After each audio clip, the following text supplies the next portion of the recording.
हिंदवी स्वराज्याचे सरसंस्थापक छत्रपती शिवरायांना मानाचा मुजरा करतो।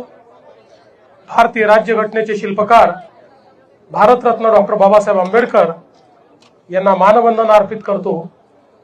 आज आपल्या बुलढाणा जिल्हा कार्यालयाच्या भूमिपूजन प्रसंगी या ठिकाणी उपस्थित असलेले आपल्या पक्षाचे ज्येष्ठ नेते चेनुभाऊ संचेती, आमदार श्वेताताई महाले, वसंतभाई खंडेलवाल, विजयराजजी शिंदे, सचिनजी देशमुख, सुखदेवजी काळे, तुतारामजी कायंदे, विनोदजी वाघ, विजयजी कोठारी, गणेशजी मांटे, योगेशजी गोडे, विशेष रूपाने उपस्थित प्रकाश महाराज जवंजाळ, मोहनजी शर्मा, राजेंद्रजी फडके, मधुसूदनजी सावळे, सर्वच मंचावरील मान्यवर आणि उपस्थित सर्व कार्यकर्ता भगिनी आणि बंधूंनो, आज आपल्या सगळ्यांकरता अत्यंत आनंदाचा दिवस आहे की आपण भारतीय जनता पक्षाच्या जिल्हा कार्यालयाचं भूमिपूजन केलं।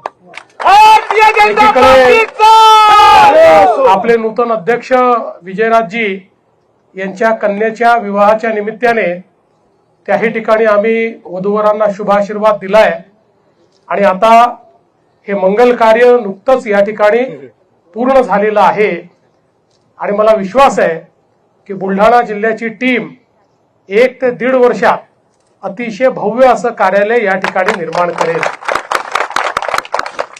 खरं तर प्रत्येक व्यक्तीची इच्छा असते की त्याचं स्वतःचं एक घर व्हावं, पण कार्यालय हे पक्षाचं घर आहे, त्यामुळे प्रत्येक कार्यकर्त्याची इच्छा असते की माझ्या पक्षाचं घर झालं पाहिजे। आणि म्हणूनच महाराष्ट्रामध्ये भारतीय जनता पार्टीने हा निर्णय केला की प्रत्येक जिल्ह्यामध्ये आपल्या पक्षाचं घर, आपलं सुसज्जित कार्यालय झालं पाहिजे। या निमित्ताने आपण गेले 4-5 वर्ष सातत्याने जमिनी शोधत होतो, बघत होतो। इथे बुलढाण्यातही कित्येक जमिनी त्या ठिकाणी आपण बघितल्या, सोडल्या। फायनली ज्यावेळेस चैनुभाऊंनी ही जागा आम्हाला दाखवली त्यावेळी आम्हाला असं वाटलं की आपल्या पक्षाच्या घराकरता ही जागा चांगली आहे, त्यामुळे आपल्या पक्षाचं घर इथेच झालं पाहिजे आणि आज त्याचं भूमिपूजन आपण करतोय।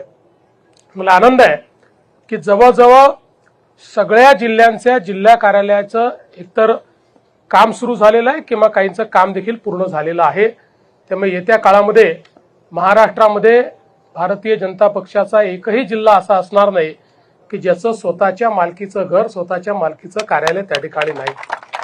शेवटी हे जे कार्यालय आहे, हे कार्यालय आपण किती भव्य करतो, किती सुंदर करतो, यापेक्षाही या कार्यालयामध्ये